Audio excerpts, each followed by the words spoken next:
Have you seen Chuck Norris lately? He's still kicking butt and staying active well into his 80s. What's even more shocking is he looks more jacked than ever and seems to have more energy than guys half his age. And it's all thanks to Morning Kick, a revolutionary new daily drink from Roundhouse Provisions that combines ultra-potent greens like spirulina and kale with probiotics, prebiotics, collagen, and even ashwagandha. Just mix with water, stir, and enjoy. Unlike other green drinks out there, this one tastes exactly like strawberry lemonade and has hundreds of 5-star reviews. Go to roundhouseprovisions.com/save44 for up to 44% off your regular priced order. Plus, every purchase is backed by a 90-day money-back guarantee. So if you want to experience smoother digestion, a boost of energy, and just an overall healthier body, then go to roundhouseprovisions.com/save44 today. These statements have not been evaluated by the Food and Drug Administration. This product is not intended to diagnose, treat, cure, or prevent any disease. Results can vary. At Kroger Pharmacy, care is what's most convenient for you. Care is being here when you need us. We're open evenings and weekends. Care is helping you save more. Most insurance plans and discount cards are accepted at your local Kroger Pharmacy. Care is saving you time by managing your prescriptions online. You can request refills, check order status, and more. Care is convenience that works for everyone. Kroger Health, a world of care is in store. Services and availability vary by location. Age and other restrictions may apply. For coverage, consult your health insurance company. Visit the pharmacy or our site for details. Welcome to the 3 Down Greencast 8-End Nation edition. Joel Gasson with John Fraser, as usual. As yes, this is our yearly romp into the world of curling, as we both enjoy the sport that is played on the pebble dice, of course. So we decide, why not use our server that is provided to us by the fine folks at 3 Down Nation to talk about this sport at least once a year. Of course, it's sprinkled throughout the year in general. But lots of inside baseball references on curling, but this is the time that the internet's only football podcast that turns into a curling podcast once a year. And yes. I love how we've actually, it was just like a dumb idea we had once, and it's like, now it's an annual thing for our 7 listeners. Yeah, and because we've decided to completely forego football talk right now at all. Yes. This one will not be posted to 3downnation.com. So if you normally listen to this podcast there on the web browser, which I know according to the stats, some of you do, which blows my mind. But anyway, it's I think that's like me and Grammy. I will make sure that somebody shows Grammy how to listen someplace else on this one. All right. Yes, we will provide links to you go wherever you get your podcast. Normally, you'll be able to find it other than 3downnation.com. There should be a direct link posted to some service somewhere that I'm sure we will be able to find and make that work. Before we get to that, though, we do have some very important news to discuss as well. Yes. Because, of course, the curling world is important. There's been stuff going on in football. But I think the most staggering news of the last week was when we learned that Play 92-1's Mark Johnson, the defending Stadnik Invitational Open champion, shan't be attending this year's tournament. Does that make I believe he is just a coward and he is scared. I tell you what, Mean Gene, that Mark Johnson there, he's got all the good hair and the backwards hats, and he's out at the Ryder Games. But guess what? He's scared. He's scared of the man who finished second place in the stand deck with blistered hands, with a sore shoulder. And I tell you right now, this one time, Joel Gasson, that Hulk of Fraser Mania is going to be running wild on the stand deck Invitational. Yeah, because, I mean, why else would someone else drop out of a tournament that I believe is in July in February? He's scared. He's scared of the second place. Because you know what? When I don't come with Andy Bernard from The Office blistered up hands, second place will turn into first place. And apparently... Or will it? Oh, probably The question not. is now, how will one John Fraser blow it this year? It is like when I skip, when I curl, I just shit my pants. You don't put any pressure on me. The great story. One of the best 9-hole stretches of my life ever came with our curling coach, Tuesday night second, an all-around good guy, Jay Price. You've met him. We curled together in Saskatoon Men's Bonds Building. 10 out of 10 human being. One of my favorite humans in the world. I shot a not-so-good front 9. I was 46, 48. And he looks at me. He's like, shut the fuck up, drink a beer, and just golf. Always good advice, frankly. 38 on the back nine. Yeah. Best back nine I've shot in my life. I broke 40 like 5 times since alcohol I could actually legally consume it on a golf course. So I'll get inside my own head. I'll shit my pants. You and I will probably be dealing with crippling hangovers. So I will blow it. But as the betting favorite, you think we can get like obscure sports betting site to go ahead and like put Stadneck odds on it? Surely someone will, right? Do we get a spreadsheet? I mean, for that? I guess technically we could maybe only legally do it through Play Now because that's supposed to be the only one in Saskatchewan. But I've you know what? I've got contacts there. They sponsor our Rush pregame shows. Maybe I can see Stadneck Invitational. I'll send them. Even if you could just get them to like draw up a graphic for funsies, even though the odds aren't actually anywhere, that I believe it's Joe who runs the Twitter account could post. That'd be fantastic. That would be fantastic. Yeah. Okay, so that is it. There's your inside scoop of the Stadneck. Also, more burning hot scoops from the Stadneck Invitational. No Greg McCullough. Oh, really? One of Is he also scared? I think he is scared. I think it's just we can't keep all the meatballs together. We have to spread the meatballs out this year. But whatever we do, you are registering our scores on the spreadsheet this year, Gas. Well, no, my prediction is we are, or at least you. I don't know about me. They may split us up. Who knows? You are going to 100% end up on Joe's team. So he is in control of your score and you do not touch the spreadsheet. That's fair. That is fair. But tonight, no spreadsheets needed for our guest. Only other sheets. Of ice. And as we begin another edition of 8 End Nation, we start with the most important question that we'll ask our guest and retired professional curler, Colin Hodgson. Colin, you can lead us off in this. Brought to you by the Pile of Bones Brewing Company and Lucky Bastard Distillers. What is in your glass tonight, my friend, as you join us from Northern Ontario? As I'm cooking a nice mushroom ravioli with a rosé, I figured that would pair nice with a Chilean Sauvignon Blanc. And it's not an aged one. It is it's a younger one, cool and crisp and very refreshing. Okay, good night, everyone. This is way too classy. Mushroom ravioli. Meanwhile, I dummied a sub before coming on here. No lettuce. No though, lettuce. Don't worry. No lettuce, yeah. Don't worry. We can confirm there's no lettuce. For me, it's the official, unofficial beer of the podcast, the Pile of Bones White IPA, on sale at Sobeys Liquor. I now get spiffed from a certain bank in Scene Points. So, it was eyes I see. This is weird because I can actually see Joel's face for this time. The mixed pack on sale, Sobeys Liquor, Lawson Heights, and Joel. I was like, is there different sales up there? That's not usually the case. And to take it home and lead us into our first question of Mr. Colin Hodgson for 8 End Nation, Joel, what's in the glass? For me, I'm going with my standby for Pile of Bones, which I don't drink nearly as often as I should, and that's the red ale. It's that nice balance of like sort of a citrusy red, but also hoppy, which not all reds are always hoppy, which this is why I like it, you know? It's true. It's true. And again, neither of us are as classy as our guest tonight. No, Colin Hodgson, who famously we have said red ale. Oh yeah, you did. Yeah, you did last time you were out here.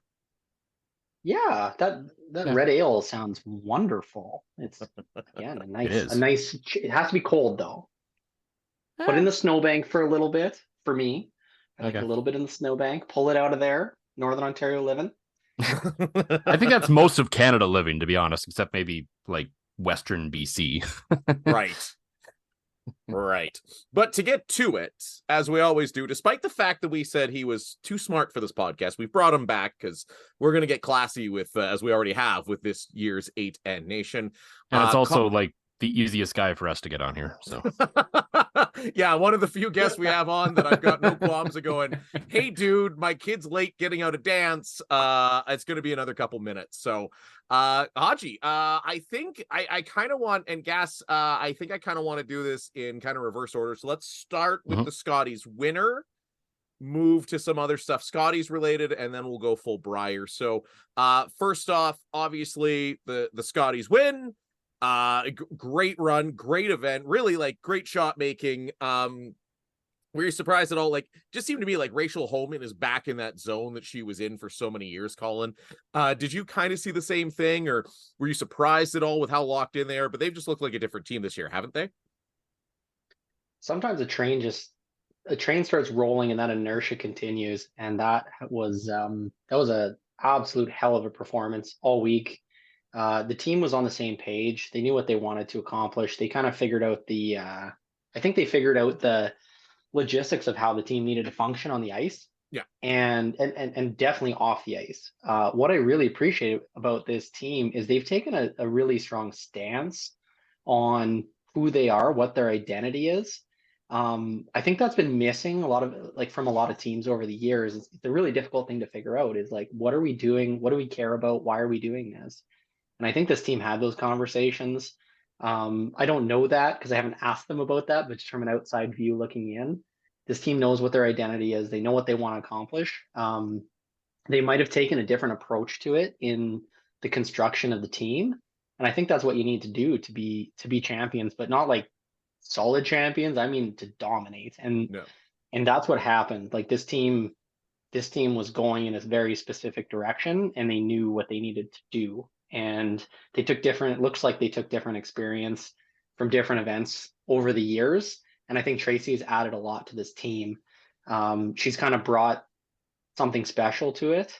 And everybody else seems to, I don't even want to say rally around it, but like they've just accepted this is what we want to do. So I wasn't surprised with the end result. I think halfway through the week, it was pretty obvious that this team is operating at a very, very high level. And I think a lot of the international teams have been showing that for a while. And in Canada, we haven't really seen that for a little bit. Yeah. So it was really nice to see them kind of finish the week the way they started it and continued through the midweek, but all the way through the finals is really, really, it's going to be a very difficult team to beat at World Championships. And I think it's been a little bit since Canada's had that. Like you've been struggling to, and I don't mean this in a bad way. The world is very good. Canada has been barely in the top 4 for rankings in the world. And that's a good thing, in my opinion. But they're going to be a very strong, difficult team to beat at World because they smash and grab and they do what they want, which is really cool to see. It's a power team, and that's really fun to watch on TV. You mentioned her a bit in the changes she made. I think, especially in the final and in the 1-2, we noticed it a bit. How big of a difference do you think Tracy Fleury made for them just in terms of calling that plan B shot? Because it certainly seemed like that paid off a few times, especially in the big games. Yeah, that only comes from experience. The only way you know how to do that is by missing shots in the past. So learning from your mistakes and knowing what to do in that moment quickly without hesitation takes a lot of confidence to do that. And this team has no shortage of confidence, and that's great. That's what you need from every position. You need 4 players who know what their purpose is and what their jobs are. And it's not like tiptoeing around other jobs, like I can't do this or can't do that. It's like sometimes people need to pick up the slack in other areas. And that's just high level curling. And that's what I love to see. This Scotties was a very high level Scotties. From my perspective, I've played in that building. That's an incredibly difficult building to make ice in. And I think I didn't hear a lot of comments publicly from anyone. And I think teams did a very good job of not saying that, but I think the ice was really tricky. Dealing with the climate changes in Calgary, the different, the evaporation rate in the building is difficult, especially when it's packed with fans like it was. Like Calgary showed up, they figured it out. This was one of the most well-attended Scotties since 2015. And it's the smallest building, I think, by far. I can't think of another building that would only have a 3,000 capacity or around that ballpark. So Calgary's a tough building to figure out.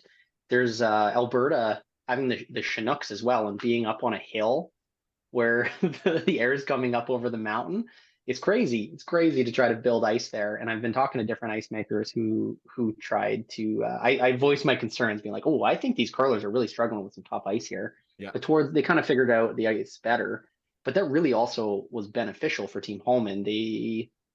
They have a really great way of throwing the stone under those conditions. They have a lot of rotation. They care about that. They care about the angular release and the break point. So like this ice definitely was well suited for them and other teams. Team Alberta, what a heck of a run. What Team Alberta has in common with Team Holman is their rotation, their angle of release, the way they learned. They went through, some of them went through U of A program. It was suited for them well, and they took advantage of that, which they should. Certainly. As Scotties, though, it did start with a bit of controversy, if you will, as all of a sudden it was Brienne Harris under seemingly cloak and dagger being ruled out for the event. Obviously, there's rumors abound out there as to what happened. I would dare even say that some in the know what happened, but it won't be released, and that's not what I want to discuss. What I want to discuss, Colin, is you as an athlete, you've been through those situations before, seen people through those situations. Could Curling Canada have handled it better? The way it was just, boom, this is it, we're not talking about it, everybody go guess, right? Could that have been handled better, do you think? No, absolutely not. Really? Curling Canada did a wonderful job in doing what they needed to do. In circumstances like this, and I will admit, I don't think it's not a secret. Yeah. I try to be fair, but I try to call things the way they are. I try not to hide anything. And in certain circumstances, this is very understandable why it was handled this way. There's obligations, there's duties that need to be, and there's processes that need to be followed under certain circumstances. And there's very specific verbiage that was posted under the original release. And I think people need to take a second in those moments and really, if you want to try to guess at what happened, look at the verbiage, look at the understanding of what could possibly happen. And I think there's a lot of people who would want to say what happened, but they can't. And that's respectful of the athlete in the process. And nobody likes to hear that. I understand that. But I think they did exactly what they needed to do. And eventually the information will come out to the public. But there's so many possibilities. There's hundreds of possibilities that could have happened, and there's as many outcomes. So people need to be careful. We need to not just jump on it and just say that, there's something hidden here, there's something nefarious. You can read between the lines if you understand the processes. So what I think needs to happen is we need more education. We need more education in what are the processes, what do we have in our Canadian sports system for like the mechanisms that need to happen under certain circumstances. You can read between the lines by working backwards at it. And I think that's what is going to happen. And there's going to be a lot of people who jump the gun who said like, this is a problem. Like, Curling Canada is doing all the wrong things. And, if I truly thought that they did do the wrong things, I wouldn't be talking about it this way. But I think they followed what needed to happen properly and appropriately. And we will find out, but there's no reason to jump on it immediately when we do know that information eventually will be released. Yeah, I think just for John and I, from like more of a media perspective of how this sort of happened, like we understand why it hasn't been, publicly said what happened yet, and we're certainly not here to speculate about the whats and the wheres and all of that sort of thing. The only thing that kind of stuck out to me was the sort of the end of the sentence, and this is one that will get in media people's hair a little bit. That'll say there'll be no comment from Team Canada, from Curling Canada, or the player involved or anything like that. It's like, okay, we understand you can't talk about it. Just from our opinion, that probably could have been worded a little differently. I think was more so, at least for people like me and Ted Wyman and those guys who, we see this from the media angle. We're like, when you hear those words, there'll be no further comment. It's usually, okay, why? Yeah. But right. if you just come out and say, we can't talk about this right now, we'll let you know more when we can in more professional terms, I think that whole thing probably just goes away a lot quicker. That's just my 2 cents, though. I think that's fair. I think that's very fair. I don't think I don't even know how the message was crafted. There might have been direction from specific areas or different parts of the sporting system, but it's very clear and specific the way things need to happen. For sure. So I honestly, I don't. I think I'm the last guy you'd expect to really. I was more so just saying it for John and I to like have our sort of thoughts out there. I wasn't really expecting you to have firm comment on that. So yeah, we'll obviously see how that plays out. The information will be made public eventually. If it's kind of what most people think it is, sort of along the lines, that organization is more likely to be the one that will make the announcement eventually. But we will wait for that to happen. I think sort of the other story from earlier in the week that eventually kind of went away, unsurprisingly, was once again the eye of the hog, the little lights on the rock that always seem to fail every time they use these lately, was removed, unsurprisingly, after about, I think it was like there was 6 alleged hog line violations on, I believe, the second day, which is an absurd number, and there's no way that many people are going over the hog line in one day. Colin, as a guy who obviously played this game for a long time and is very in tune with the curling community. Is this Curling Canada trying to, and the World Curling Federation to a degree, also trying to fix a problem that simply doesn't exist and people don't really care about with this stuff? You're retired now. You can give us the honest answer, Hodge. Because there seems to be more problems than it's actually fixing these days with them. Yeah, absolutely. Yeah, there's I come from the new school version of curling, and I competed against the old school curlers. So like I know there's a lot of difference in opinion on this, and I know there were different issues in the past before I started. So in the 70s, 80s, 90s, the landscape of curling was significantly different. There's a lot of gamesmanship. There's stories of people who would slide when a rule didn't exist, they'd slide all the way down the sheet and just drop the stone on the button, things like that. So I mean, if you can actually do that, more power to you. But I can do. It's one of the few things I can actually do. I can do it. I cannot do that. No. I can do that, and I do it for fun at practice sometimes. So, I think we like to think of curling as a gentle person sport. We think of curling as like a really polite sport where there's a lot of camaraderie and just sportsmanship, but it wasn't always that way, and it isn't always that way. So I think what needs to happen is we do need to continue as players. I don't think associations need to be part of this, but as players, we need to continue to respect that, like that arbitrary line. If someone's a foot over it or 2 feet over it, it's not affecting them positively. Most often it's probably negatively because it's not what they're used to doing.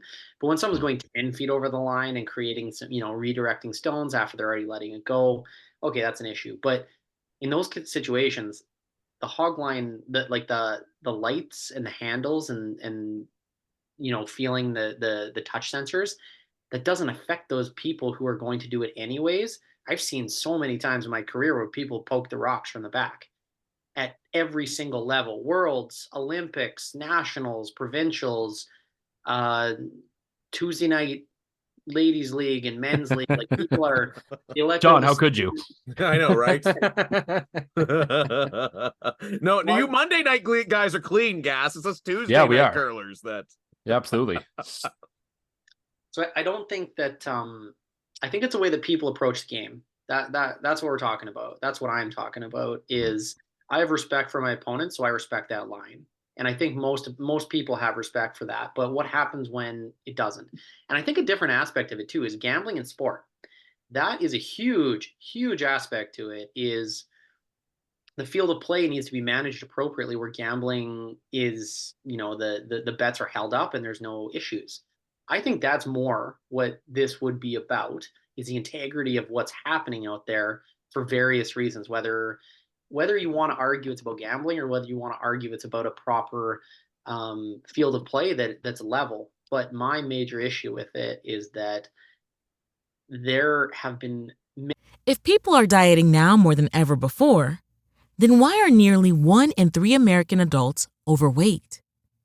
Dr. Gundry, who's helped thousands lose weight and feel younger and healthier than ever, says most people are not getting enough fat-burning MCTs from their food. MCTs are a special kind of compound that instead of turning into fat when you consume it, turns into ketones, which is a chemical that breaks down the excess fat in your body.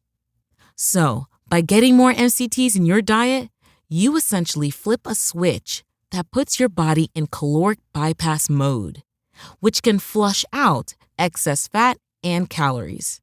And he's created an easy way for you to activate caloric bypass right at home. It's called MCT Wellness. This powerful blend of fat-flushing MCT powders and antioxidant-rich polyphenols is designed to help you unlock your body's fat-burning, energy-producing potential. What's even better is that it's a delicious drink. I love how incredible it tastes. All you do is add a scoop to water, enjoy, and watch as you start feeling slimmer and more energized. So, if you want to experience a quick, easy, and effective way to melt pounds fast, go to GundryMD.com/energy and order right now to get up to 53% off your regular price order with a 90-day money-back guarantee. Again, that's GUNDRYMD.com/energy. At Kroger Pharmacy, care is what's most convenient for you. Care is being here when you need us. We're open evenings and weekends. Care is helping you save more. Most insurance plans and discount cards are accepted at your local Kroger Pharmacy. Care is saving you time by managing your prescriptions online. You can request refills, check order status, and more. Care is convenience that works for everyone. Kroger Health, a world of care is in store. Services and availability vary by location. Age and other restrictions may apply. For coverage, consult your health insurance company. Visit the pharmacy or our site for details. When you need mealtime inspiration, it's worth shopping Kroger, where you'll find over 30,000 mouth-watering choices that excite your inner foodie. And no matter what tasty choice you make, you'll enjoy our everyday low prices, plus extra ways to save, like digital coupons worth over $600 each week. You can also save up to $1 off per gallon at the pump with fuel points. More savings and more inspiring flavors make shopping Kroger worth it every time. Kroger, fresh for everyone. Fuel restrictions apply.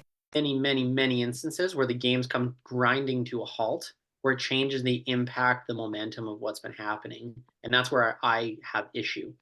The bigger thing that I didn't realize until this year, until they acknowledged publicly that this building has other sensors underneath the concrete, this was the largest issue in my entire career, was within this building at a Grand Slam and within this building at the Brier in the bubble. So I was talking publicly about it because we're in the bubble and there's nothing else to do. So I was tweeting about it, but there was way more hogline violations every time we play in this building. So we need to take account for, like, is the technology appropriate? Does it work? I am all for a fair playing field. I'm okay with a hogline rule, because that's a literal rule of curling. Okay, that's fine. No problem with that. Yeah. However, when the games are being altered in a negative way, we can go back to the honor system quickly. And I don't think curling's in a place where we have to use it. Maybe we do need to go back to handles eventually, but let's not create a new problem and try to fix a problem that doesn't currently exist, is my perspective. Well, I mean, you guys play all the slams without anything in the handles, right? And I mean, you don't see anybody going 10 feet over on that. Like, that's the best example for it is I've had almost zero issues in my entire career. I can't really think of one off the top of my head where somebody, that's a problem, where I think they're taking a competitive advantage. And I played in, 50 to 60 slams, and that's where the least amount of conflict is. One of the other issues that I might bring up would be the measuring of stones. That's a big point of contention with me. Every single time I see somebody with a cold gripper walking out onto the ice, they've been, sitting on a chair, which is a cold situation. You're frozen back there. Your feet are cold. They're on ice. And you walk out onto a curling sheet with a cold feet, and you try to measure a stone. And this is a stone, let's say, to go to the Olympics or go to Worlds or anything like that. What happens if the official slips and falls on something you can't tell by the eye? well, we're going to call it a blank end. Is that fairness? I like the fact that there's somebody to blame in instances. So I think players should be measuring their own stones. Yeah.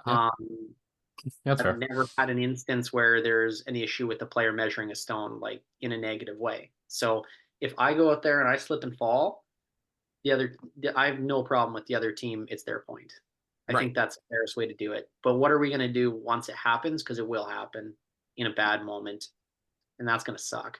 I mean, we kind of saw something like that. There was the game where I pretty sorry the player that did it slipped my mind, where they kicked the rocks away early when there was a miscommunication about who was getting points. As again, Jennifer Jones's team. I forget who actually kicked it away, but then and that became a whole thing for a moment. But eventually, they all decided it's like, well, I guess we kicked it away, so you get the points. Yeah, that was a Team BC third, and as soon as that stone was kicked, I said exactly what was going to happen, and we waited on for 5 minutes until there's a ruling, and I said it's happening because we understand that this is the way it should be. Yeah. I've got the proof and receipts in our group chat, our fantasy football group chat. You were the first guy to say it's 2 for Manitoba, no questions asked, right? So one last Scotties thought here, Haji, before we move on to the Brier, which is coming up here in Joel's home city tomorrow, actually, as we record this on a Thursday night. Skylar Ackerman from Saskatchewan. We are the Greencast. We should talk about some green, and obviously we'll talk in depth about Mike McEwen, as you obviously know him very well. I know him much less well, but still think I know him. Skylar Ackerman, what were your thoughts on her performance, young team out of Regina? Oh, a team of the future. Absolute team of the future. Killer instinct. What I really, really appreciate is the aggressive play, not being scared to try to win. That is it's really fun to watch as a spectator. And the more we have that, the more aggressive play we have. And the more fans we're going to draw to it. Ripping guards, making double peels and making blanks is a great way to win. It really, truly is. And it's a great skill set to have. And it's really hard to be able to do that. However, chaos and entertainment. We want dumb. We want dumb. When you have a young team that gets it, that team's very experienced. They're curling families. They live and breathe it. They bleed green. I was really happy to see how much success they had and what a wonderful start they had. I think that's just it's a testament to their experience thus far, but more so like their love of the game. And that's a team I didn't know before this week, but I'm really excited to cheer for them in the future. And I think Saskatchewan's in actually a very good place moving forward. I'm really excited about how they've cared about the youth growing up and the high performance programs. I think they're starting to cater towards building future champions rather than trying to just do well right now. And that's going to pay dividends. Saskatchewan's in a great spot. Well, you mentioned that, and just to piggyback a little bit, being at the Saskatchewan Tankard final, one of those young teams, Ryland Kleider, put up a fight against Team Saskatchewan on the men's side. That, of course, skipped by Mike McEwen, a decades-long friend of yours, former teammate. And I'm just going to make, and this is an observation, Joel, I made to you, Haji, you and I were talking about this as well. I was on the ice when they won the Tankard. I was on the Tankard planning committee this year, which at the Newtana Curling Club, great event, loved it, had a ton of fun. But through you, Colin, I've gotten to know Mike a little bit, just casually, having drinks with you guys after a bond spiel, BSing with you guys while you're at an event. Mike seems more at peace than I've ever seen him before. Do you think he's at a good spot? Let's face it, the second you win Saskatchewan, the words Rick Folk come up beside your name every single time. You're a hometown Brier, you got all the pressure to stop the slide and snap the streak and the curse and everything like that. Do you think Mike's up to it? Oh, 100%. Mike thrives in these situations. He loves it when people poke him and put titles on him. This is a perfect situation. To be a hometown team at a Brier is difficult. Yeah. I did that with him in his hometown, in In Brandon. Brandon, yeah. So Mike's a seasoned vet, but more so, I think he's in a really comfortable place. He knows who he is. He knows what he's done, and this team is really built around him. Even though they've been curling with other people in the past, I'm not trying to take away from any of that, but I just think it's a really complimentary set of people for him. Colton Flash is a force out on the ice, and for Colton to step down from that skipping role and to move into a full-on support role. I think most people don't realize like who Colton Flash really is. Colton's a hilarious dude. Oh, super love smart. the dude. He's so chill. He's a hilarious guy, and he's kind of got I'd say a public reputation perhaps, or persona, because of different teams he's curled on before. But yeah, like Saskatchewan's really, really going to be taken care of by this team. They're going to embrace it, but they're going to be professionals. This is an exciting team in a hometown Brier. I'm so excited for them. I'm going to be at the 1-2 page playoff game. So if Mike is in that game, I will be sure to continue the tradition and make sure that he hears me from across the rink, like John did at trials. Quick story on that. After he won, I went up, I gave them a hug, and it was a much more quiet, fucking A, Mike. I really enjoyed the time at the trials. Oh God, that was awesome. Haji, right now I've got the odds out. Canada, Gushu, obviously the favorite. Botcher, Dunstone, Cooey, and Carruthers coming in as the 5th tightest odds to win this thing. Outside of those guys, who are you picking as a favorite, and who would you see as a dark horse? And because I'm cheap and this is Zoom, we've got 7 minutes and 54 seconds to go over these last questions. As a favorite, I think the incumbent champion is always someone you have to pick. I don't want to cop out on that, but I haven't beat him in about 7.5 years. It's been a long time since I beat Brad Gushu. These events, they're really well suited towards it. Brad even said the other day, this is a really good format for him. And I don't disagree with that. I think he's proven that time and time again that makes a lot of sense. But man, like it's really tough to say what's going to happen, because I think ice conditions play way more into it than people realize.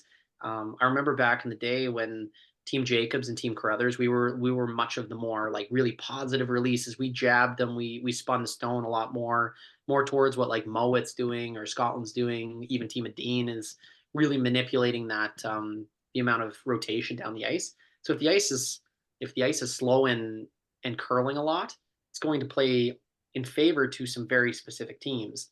When the ice is really straight and quick, there were other teams that it really played for. So like back in the day, it'd be Kevin Cooey, Mike McEwen. Those were teams that always did really well on straight ice. There are a couple teams that are always really good at being able to do both quite well, and that always puts them in the mix. So a team like Dunstone, they're very, very cognizant of what's going on out there. They're smart. They talk a lot. They figure out how to manipulate those things. So a team like Dunstone is obviously a top 3 team. They played, he's represented Saskatchewan a lot in the past, in Manitoba. So they played under a lot of high pressure. I think the crowd's going to be insane. This is going to be one of the best Briers of all time. Curling is back on the uptick. People are ready to get back in the stands and cheer. The patch there is absolutely outrageous. I think whoever deals with the emotions of the event and whatever ice suits them is going to do really well. But yeah, Gushu's got to be a big favorite, or Gushu has got to be a big favorite. We just call him Goo. We can be cat. We can swear. We can call by guys by their nicknames. This ain't the CBC, Hodge. Don't worry. This is closer to our group chat than the CBC. But obviously, Ram's team is like, you can't count them out. Like Brad Jacobs under pressure is like, that team's going to be emotional. this Brier, they're going to be more emotional than you've seen them all year.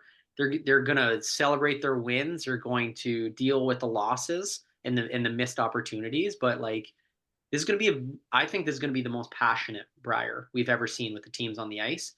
And this is going to be a really hard one to gamble on. That's for sure. I have no idea. Carruthers 27-1, McEwen 29-1 for those looking to put a little sprinkle on that. That's from our sponsors from the Rush. Got to get them in. I feel like I got to mention Ends Toyota at least once here. Yeah, I was going to say, you haven't mentioned that yet. I know. Hey, playnow.com and Ends Toyota. There we go. Right off the top. Yeah, some decent odds. One that surprises me, actually, here, Hodgie, I'm going to give you one.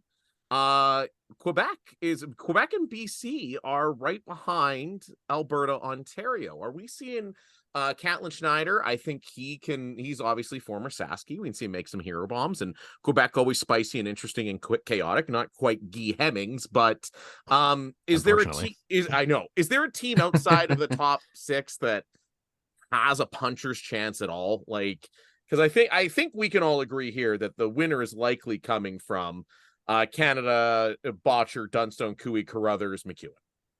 Is there a team that has a chance to get into that mix?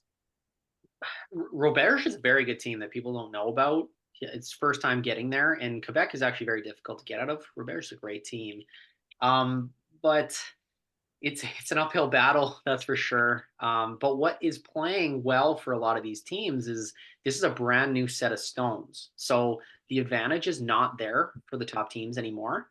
That those top 5 teams who have played at many, many, many Briers, they have, like, I've got serial numbers in my phone. I can look and watch it, see who's throwing what stones on TV, and realize, oh man, like, that third is throwing that number 5 stone they're throwing. That's a cutter. Why are they doing that? So like, those are the kind of things, like, that's a level of detail that's important right now. And nobody has that level of detail because the stones were resurfaced before the Scotties. So the Scotties were the only teams who had that.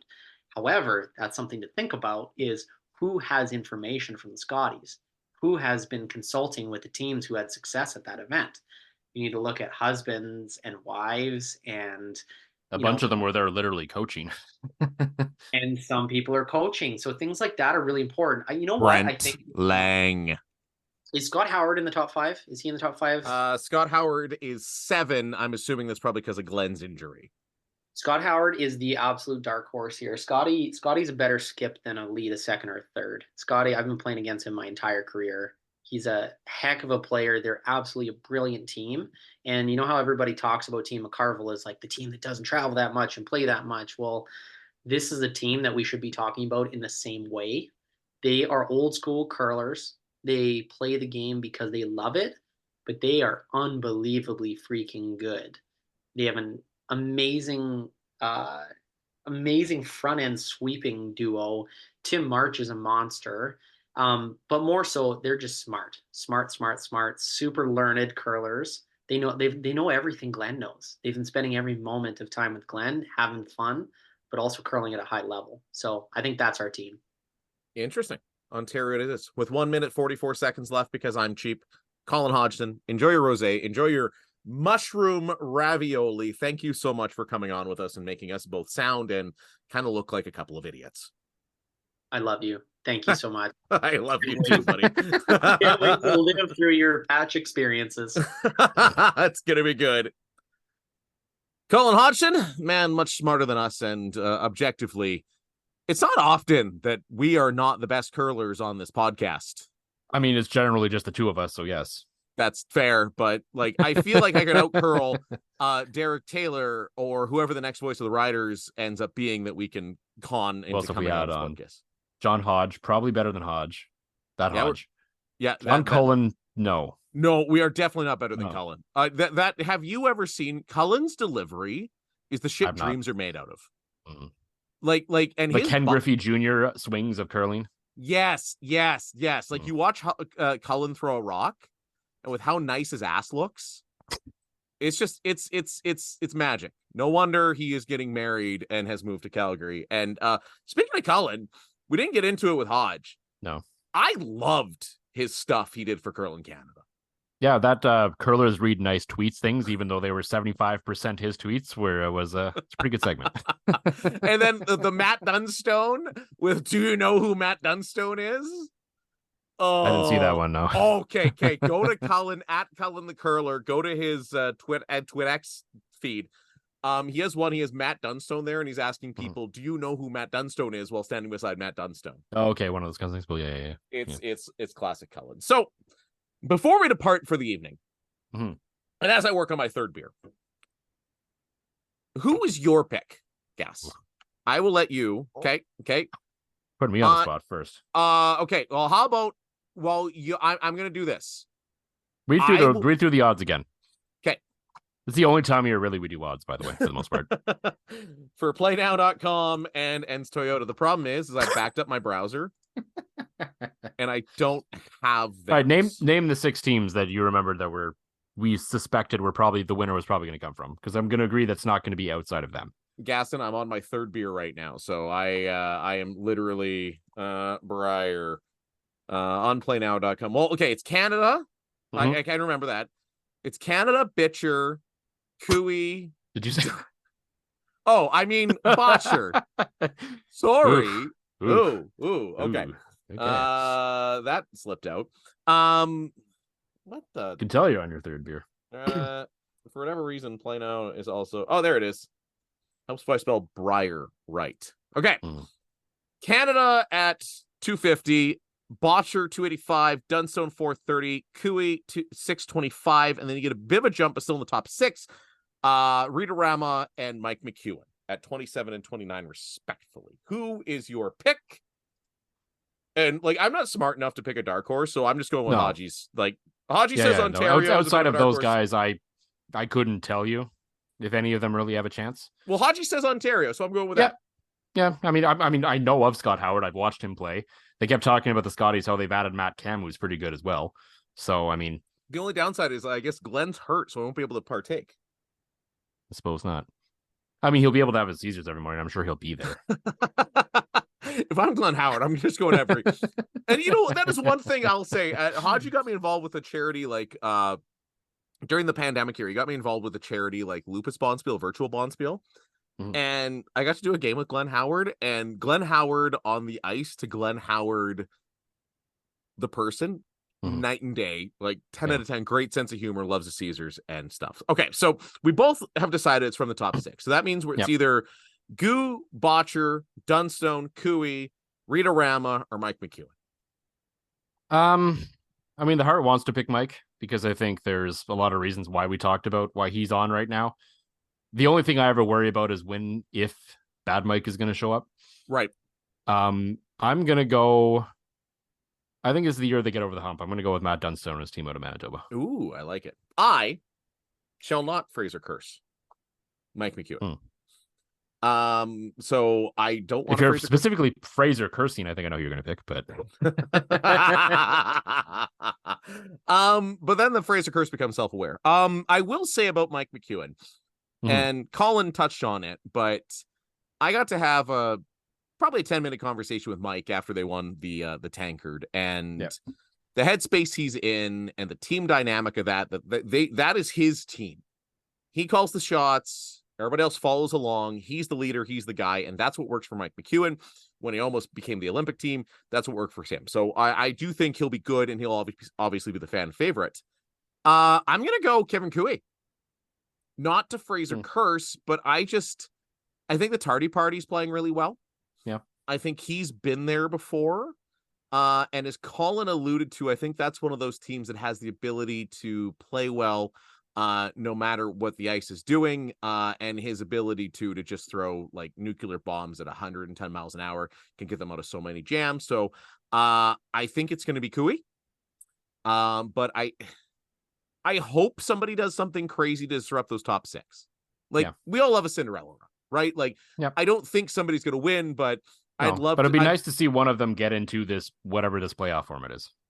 Yeah, this weird you play, the game doesn't really matter, then the games matter, which for the record, I hate the playoff format. It's dumb. I hate it. Just take the top 2. You take the top 2. I get they want to increase drama by drawing a few more teams in from sort of the mid, so they're not eliminated in like day 3 of the tournament and make it more interesting. But right, realistically, like, come on. Well, especially with the Brier, I think. Yeah. Like, but yeah, no, I think it's cooey. I think, and this is going to be weird to say because I feel like the provincials have been irrelevant for Brad Gushu anyways. I think not playing a provincial is going to hurt him a little bit. You just, as I the don't know. Two-time defending champion who hasn't played in a provincials in how long? That's kind of a weird reason.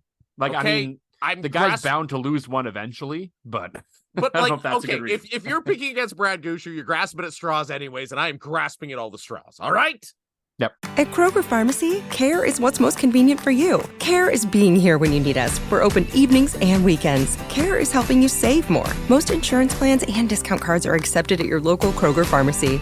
Care is saving you time by managing your prescriptions online. You can request refills, check order status, and more. Care is convenience that works for everyone. Kroger Health, a world of care is in store. Services and availability vary by location. Age and other restrictions may apply. For coverage, consult your health insurance company. Visit the pharmacy or our site for details. At Kroger Pharmacy, care is what's most convenient for you. Care is being here when you need us. We're open evenings and weekends. Care is helping you save more. Most insurance plans and discount cards are accepted at your local Kroger Pharmacy. Care is saving you time by managing your prescriptions online. You can request refills, check order status, and more. Care is convenience that works for everyone. Kroger Health, a world of care is in store. Services and availability vary by location. Age and other restrictions may apply. For coverage, consult your health insurance company. Visit the pharmacy or our site for details.